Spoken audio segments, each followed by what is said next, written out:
Good morning all of you, how are you, कैसे हो आप सभी। अभी तक हमने जो है कल स्कंदगुप्त के बारे में पढ़ा था कि जो स्कंदगुप्त है उसका शासनकाल कितना रहा है और वो कौन है।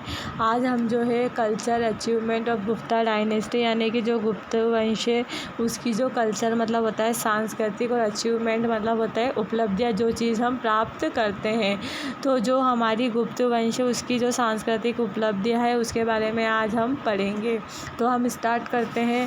गुप्ता डायनेस्टी है immense important in the culture history of India, यानी कि जो गुप्ता वंश है उसको भारत के सांस्कृतिक इतिहास में क्या है अत्यधिक महत्व प्राप्त है। यानी कि जो गुप्त वंश है उसमें भारत के सांस्कृतिक इतिहास में इसका ज़्यादा वर्णन हमें मिलेगा। Gupta rulers were followers of वैदिक रिलीजन। जो गुप्त वंश के शासक है ये किस धर्म से संबंधित है, ये वैदिक धर्म के फॉलोवर्स मतलब होता है अनुयायी। किसी भी चीज़ का हमें अनुसरण करना, किसी के पीछे पीछे चलना, उसको फॉलोवर्स कहते हैं। तो गुप्त शासक जो है वैदिक धर्म के अनुयायी थे। Samudragupta and Kumaragupta first had even perform अश्वमेध याजन। जो समुद्रगुप्त और जो कुमारगुप्त फर्स्ट है जिसके बारे में हमने पढ़ा है, तो जो समुद्रगुप्त और कुमारगुप्त फर्स्ट जो है इन्होंने जो है इनके शासनकाल में कई यज्ञ करवाए, मतलब इन्होंने अश्वमेध यज्ञ किए थे। They also supported Buddhism and Jainism. ये लोग जो होते हैं बुद्ध और जैन दोनों धर्म को जो है समर्थन करते हैं, मतलब इनका जो समर्थन होता है वो बौद्ध और जैन दोनों धर्मों से संबंधित है। The Chinese pilgrim Faxian visited India during the reign of Chandragupta second. यानी कि चंद्रगुप्त सेकंड के शासनकाल में जो चीनी यात्री था, जो चीनी तीर्थयात्री फाइयान था, वो भारत की यात्रा पर आए थे। मतलब कि जब चंद्रगुप्त सेकंड का जब शासनकाल था तो कौन यात्री आए थे, जो चीनी यात्री है Fa-Hien. According to his description, it is found that the Gupta Empire was excellent in administration and crimes rarely took place. तो उनके जो विवरण हैं उनमें ये पाया जाता है कि जो गुप्त साम्राज्य का जो प्रशासन है वो उत्कृष्ट था, बेस्ट था, और अपराध शायद ही कभी उसमें हुए थे।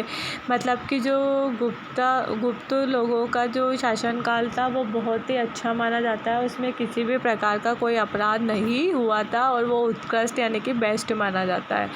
The burden of tax was also less. यानी कि जो कर जो होते हैं यानी कि जो टैक्स होते हैं उसका बोझ भी क्या था, बिल्कुल कम था। Sanskrit was the official language. Kalidasa the composer of the play Abhijnana Shakuntalam and the great epics Raghuvamsham. यानी कि संस्कृत जो है इनकी ऑफिशियल लैंग्वेज थी, यानी कि जो प्रमुख लैंग्वेज होती है तो संस्कृत आधिकारिक भाषा थी। और कालिदास जो है कालिदास नाटक के संगीतकार, अभिज्ञान शकुंतलम और महान काव्य रघुवंशम, मतलब कि इन्होंने जो है अभिज्ञान शकुंतलम और जो महाकाव्य रघुवंशम उसको जो है इन्होंने लिखा है। Shudraka the writer of the play Mrichchhakatikam. यानी कि जो शूद्रका है उसने वो भी मृच्छकटिकम नाटक के लेखक है। Vishakhadatta the writer of play Mudrarakshasa and the renowned कोशकार Amar Singh were all present in Gupta period. यानी कि जो Vishakha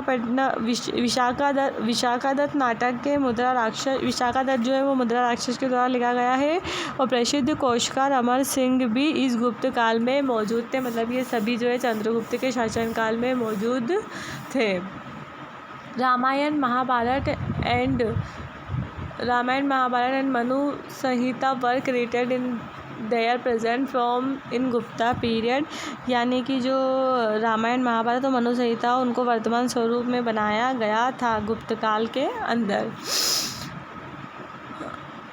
great Mathematician Aryabhatta, Varamihir and Brahmagupta gave their significant contribution in the development of mathematics and astrology during the Gupta period। Gupta period के अंदर जो गुप्त वंश था उसके अंदर गणित और ज्योतिष के जो विकास महान गणितज्ञ जो थे वो आर्यभट्ट, वारामिहिर और ब्रह्मगुप्त ने गुप्त काल के दौरान गणितज्ञ और ज्योतिष के विकास में अपना महत्वपूर्ण योगदान दिया था। मतलब कि जो फेमस थे यानी कि आर्यभट्ट वगैरह ये भी इस काल में मौजूद थे और इन्होंने बहुत अपना योगदान इस पीरियड में दिया था। The decimal system was invented in this period which later reach Europe through the Arabians. यानी कि जो डेसिमल मतलब होता है दशमलव प्रणाली, तो जो दशमलव प्रणाली है, दशमलव प्रणाली का आविष्कार भी इसी अवधि में किया गया था जो बाद में अरब के माध्यम से यूरोप पहुंच गया। Evidence of architecture, painting and metallurgical science the obtained from the remains of Jhansi and Kanpur from Ajanta cave number and from the iron pillar। Evidence of architecture यानी कि जो आर्किटेक्चर है यानी कि जो भी वास्तुकला है, और पेंटिंग जो भी चित्रकला है, और जो मेटलर्जिकल साइंस यानी कि जो धातु विज्ञान है, इन सब के बारे में जो है हमें इसमें साक्ष्य प्राप्त होते हैं झांसी और कानपुर के अवशेषों से, अजंता की गुफा से और लोहे के खंभे से। यानी कि इन सब चीज़ों से हमें किन किन चीज़ों का ज्ञान होता है, वास्तुकला, चित्रकला और धातु विज्ञान के हमें साक्ष्य इससे मिलते हैं। Located at Mehrauli Delhi. ये सभी जो स्तंभ है ये कहाँ पर स्थित है, ये मेहरौली दिल्ली जो है अभी वहाँ पर स्थित है। From the 80 feet tall copper statue of Buddha situated in Nalanda and from the 7.5 feet tall copper statue of the Buddha in Sultanganj.